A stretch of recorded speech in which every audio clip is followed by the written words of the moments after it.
Hotel में ना एक बाबा जी बर्तन मांजते थे, बूढ़े आदमी थे, 70 साल के करीब उम्र थी। उनका एक बेटा था, एक बहू थी, एक पोता था, लेकिन वो बेचारे बेटा बीमार रहता था तो लिहाजा वो खुद मजदूरी करते थे।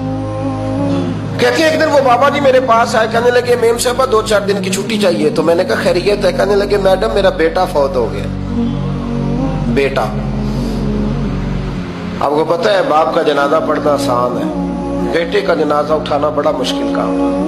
कहती है मैं कुछ लिख रही थी, मेरे हाथ से कलम गिर गया, मैंने खुद गाड़ी भेजी, बाबा जी गांव चले गए जहां वो रहते थे।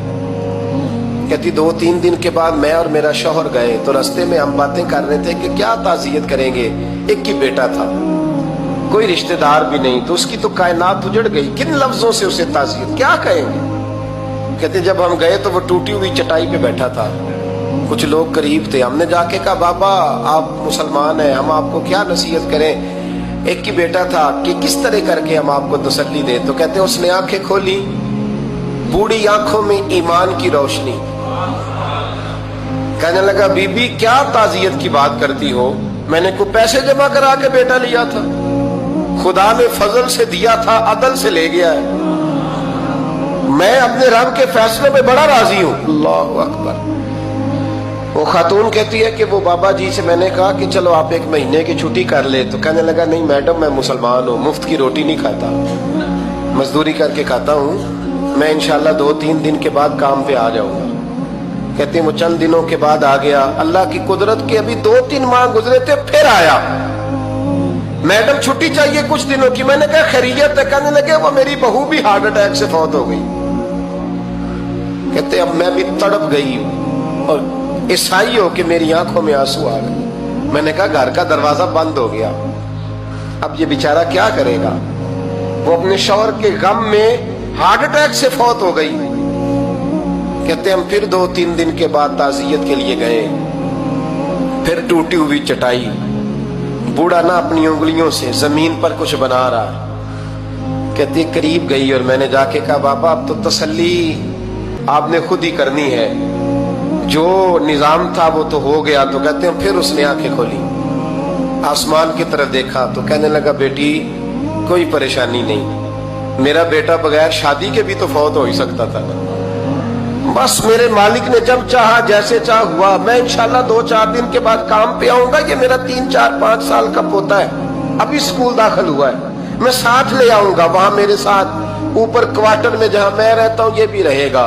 कभी कभी मैं देखती छत पे खड़े होके कि दादा घोड़ा बना हुआ है और पोता सवारी कर रहा है, वो सवेरे उठता उसको स्कूल छोड़ के आता, शाम को लेके आता, प्यार करता, मोहब्बत करता।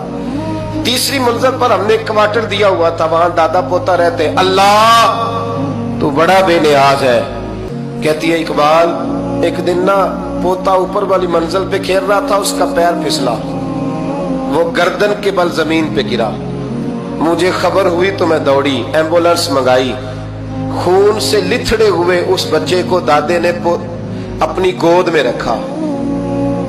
और जब हम अस्पताल की तरफ गए तो हॉस्पिटल बाद में आया, जनाबे इजराइल पहले आ गए और कहते वो गोद में दम तोड़ गया। फिर दादे ने उसे अपने हाथों से गुसल दिया, फिर उसने अपने बूढ़े हाथों से कब्र खोदी और फिर मिट्टी डाल के कहने लगा इन्ना लिल्लाहि व इन्ना इलैहि राजिऊन। जे सोना ही मेरे दुख विच राजी, जे सोना ही मेरे दुख विच राजी। फिर सुख नु चुल्ले डावा। कहते वो मिट्टी डाली उसने और जब वो वापस पलटा तो मैं बाजू से थाम के होटल करीब लाई और मैंने उसके करीब कहा कि बाबा तू टूट गया है, तू बिखर गया है। तो कहते यूं उसने हाथ रखे और यूं आंसू छटक दिए। कहने लगा मैडम क्यों क्यों, मेरे अंदर कोई अकीदा नहीं, मैं कोई लवारस हूं, मेरा कोई रब नहीं, मैं क्यों परेशान रहूंगा, मैं तो पका हुआ फल हूं, थोड़े दिन गुजरेंगे कब्र में जाऊंगा और जब जन्नत में जाऊंगा तो अल्लाह मेरी बेटे से भी मुलाकात कराएगा, मेरे पोते से भी मुलाकात कराएगा, मेरा रब सारी मुलाकातें करा देगा, मैं अपने अल्लाह की रजा में बड़ा राजी हूं। वो खातून कहती है मेरा और मेरे शौहर का कलेजा फटने लगा। मैंने कहा बाबा ये जज्बा कहां से मिलता है, ये सुकून कहां से आता है। یہ کیفیت کیسے ملتی ہے؟ مجھے کہنے لگا تو نے لینی ہے؟ میں نے کہا تو کہنے لگا تو بھی گنبد خضرا والے نبی کا کلمہ پڑھ جا، اللہ تجھے سکون عطا کرے۔